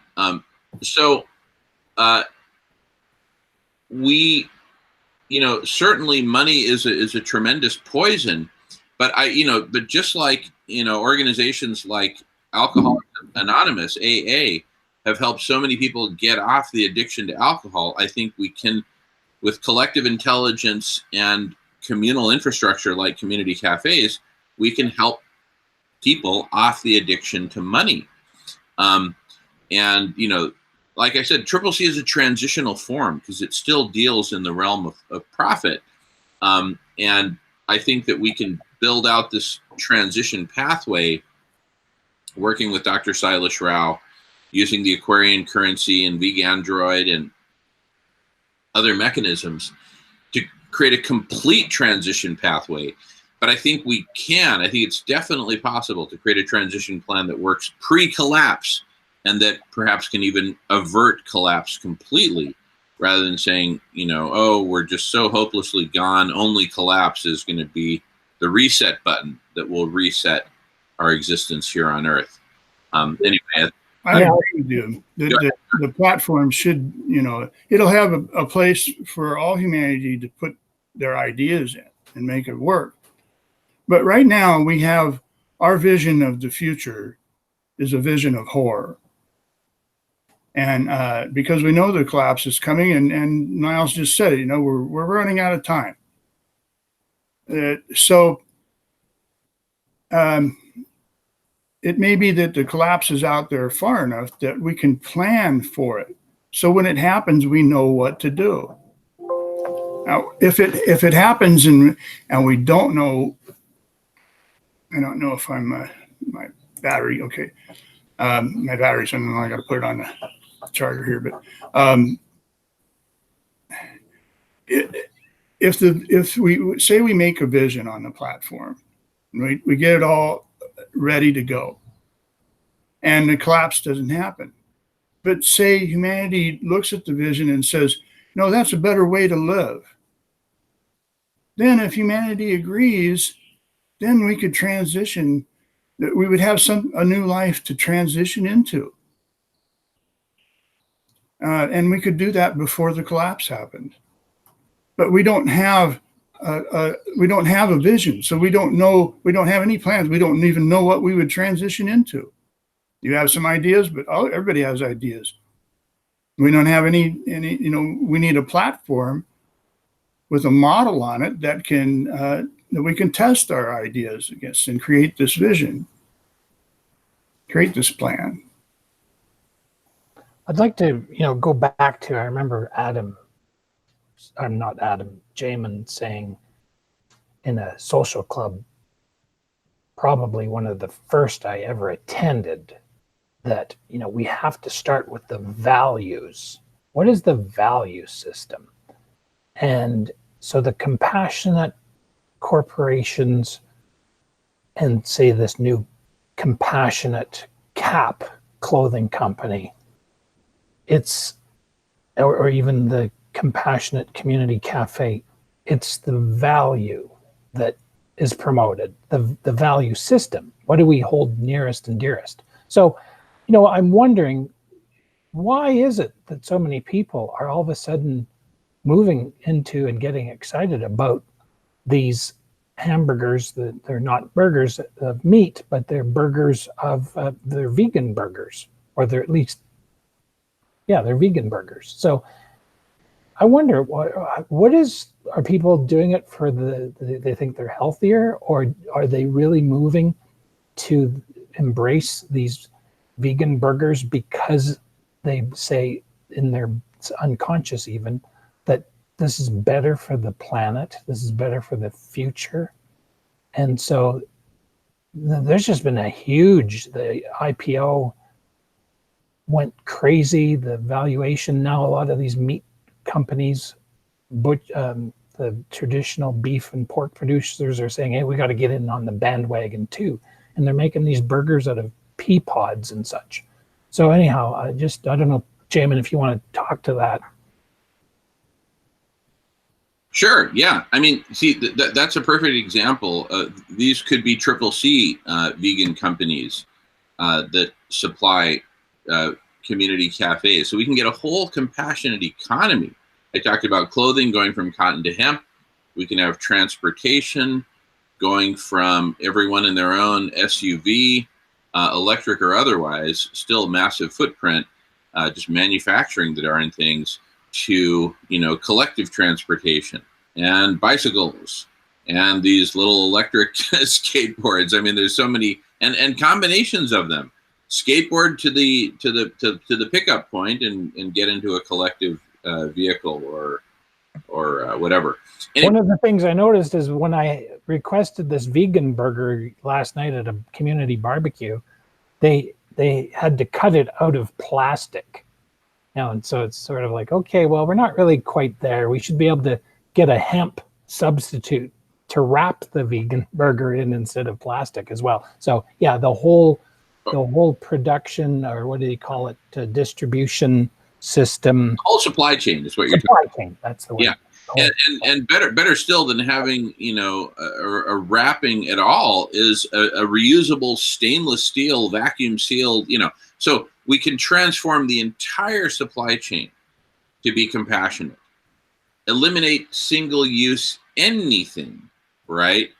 And that would be the pitch, right? Like, come on over. Why buy your vegan burger in a plastic wrap? Come on over to us. Our supply chain provides them in the steel containers and reusable containers. Yeah, and washable hemp napkins and the whole bit.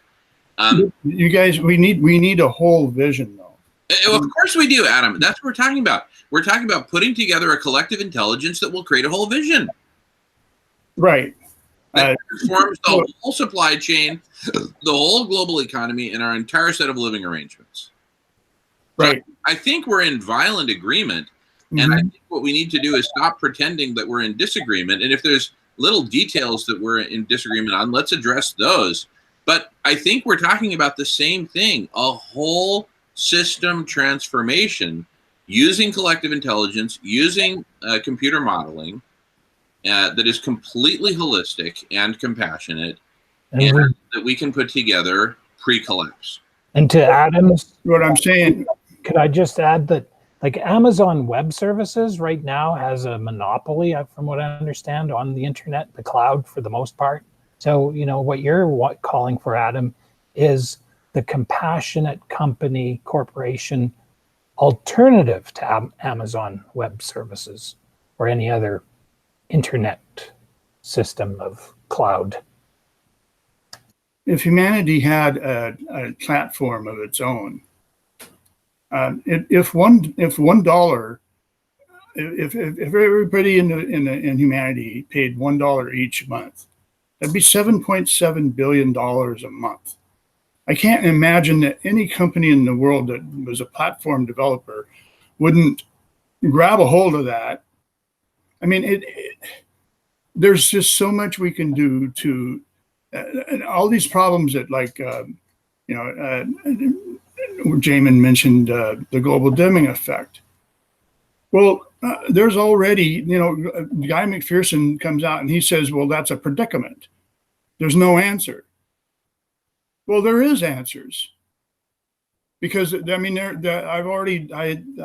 think I sent a link. There's a woman that's come out with an answer, and she uses this oxygen process where she counteracts the global, mitigates it or whatever with she solves the problem. And there's a whole bunch of different ways that we can solve the problem. And I think we're agreeing that there's a bunch of different ways, and that we can put this on a platform and make a vision of it. We can't say, I don't see how we can say that we're going to build a. But what I'm saying is that we need to be able to put a plan together fast that'll work. And I don't think we can do that unless the plan is of a world without money. If you get rid of money, you get rid of the middleman, and you get rid and you just cut to the chase. I mean, if you think about it, money is like a middleman. We get our needs and wants indirectly when we pay. And there's another way. And that's why I bring up the hunter-gatherers. That's why I've studied them, because in our lives, we grow up, and the only lives we ever compare our lives to are other lives of pre-civilization, or of civilization. We go back to the Greeks and the Romans. We talk about Aristotle and all these different people, but they are all people that lived in the world of civilization. Well, now we have studies that show that our Homo sapiens species, people like us, intelligent people like us, have lived on this planet for over 300,000 years without money, and they didn't destroy the world.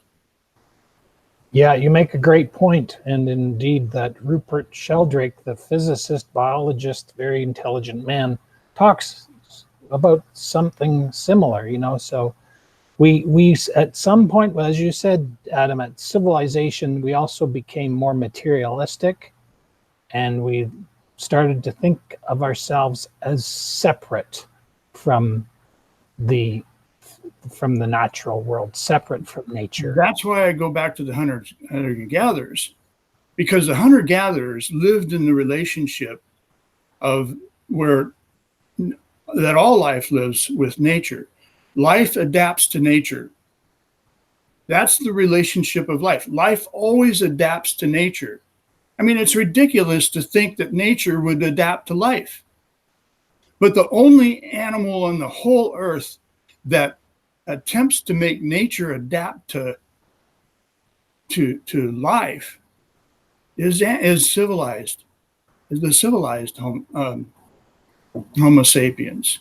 So, and in less than 7,000 years of civilization, we've brought the Earth to the end. So we've been doing something wrong, because this is the fruit of what we've done. So we need to compare ourselves back to the people before, who didn't, their fruit did not produce this.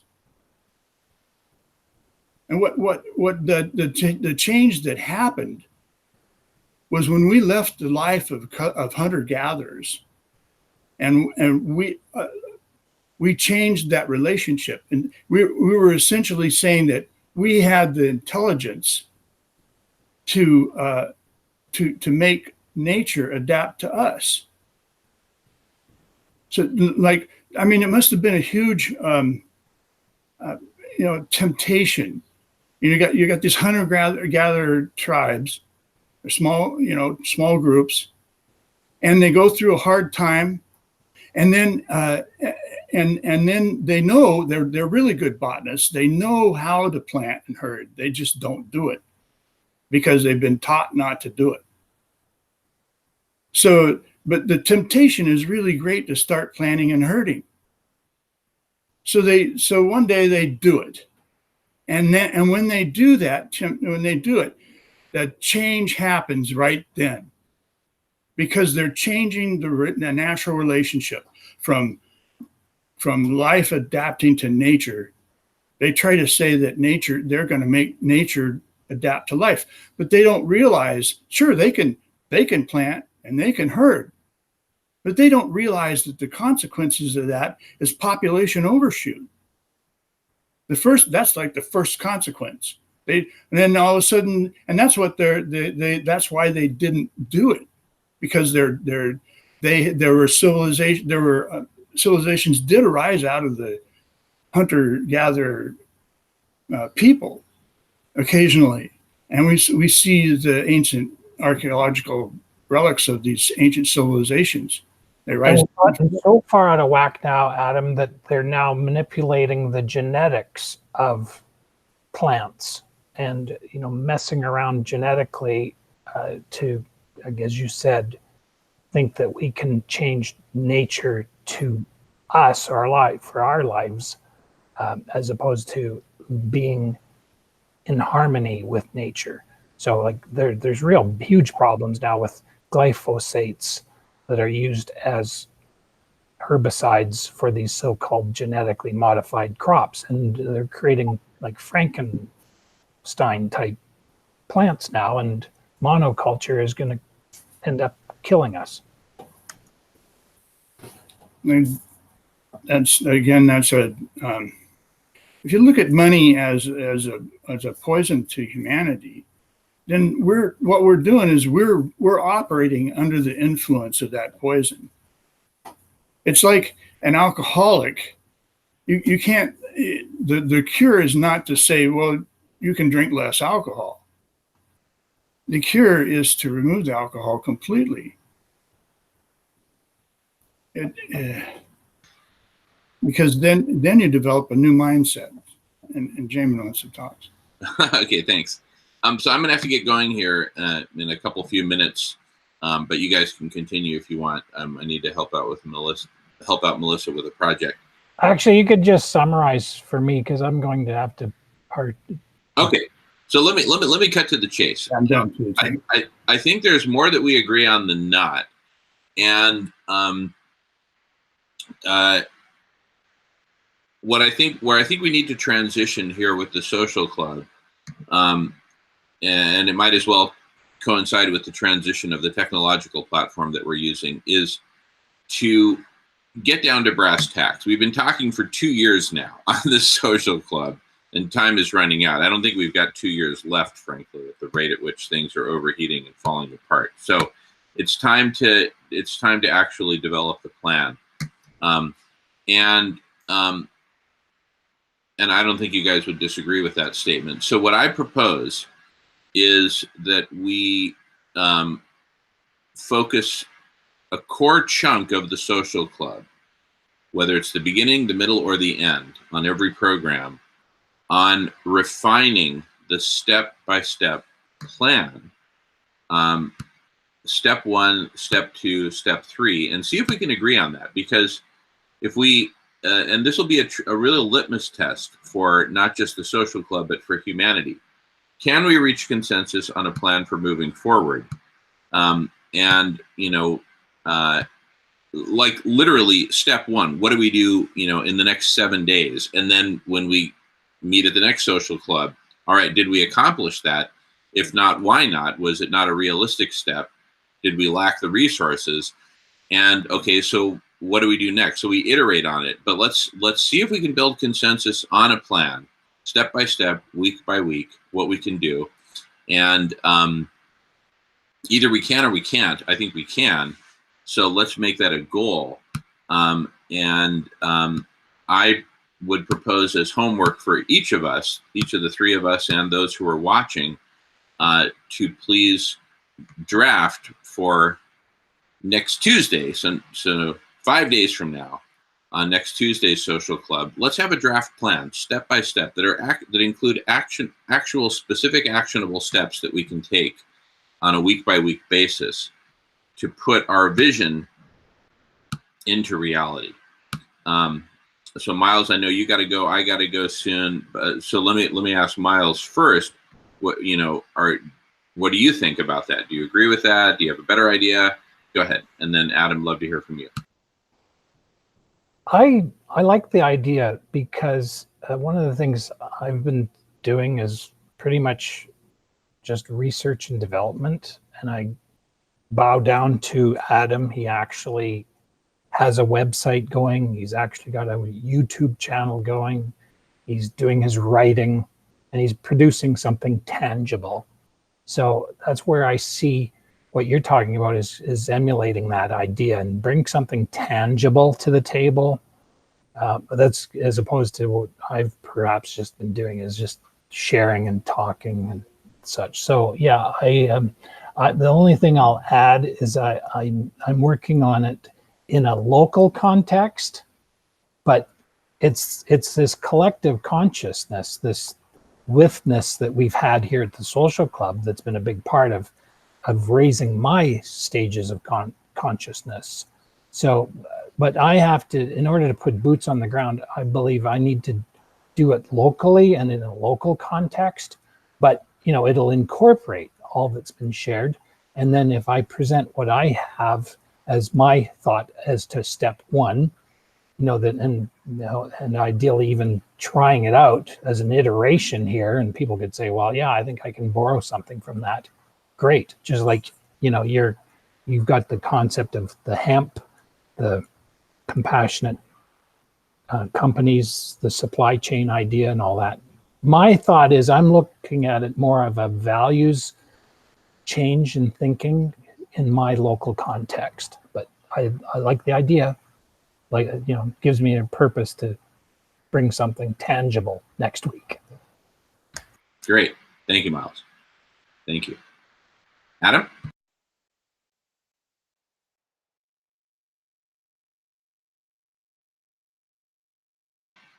And conveniently, Adam has frozen up. So I'll hang in there for a moment, but I think we're getting close to wrapping up anyway. Yeah, he's frozen for me too. Yeah. Adam froze.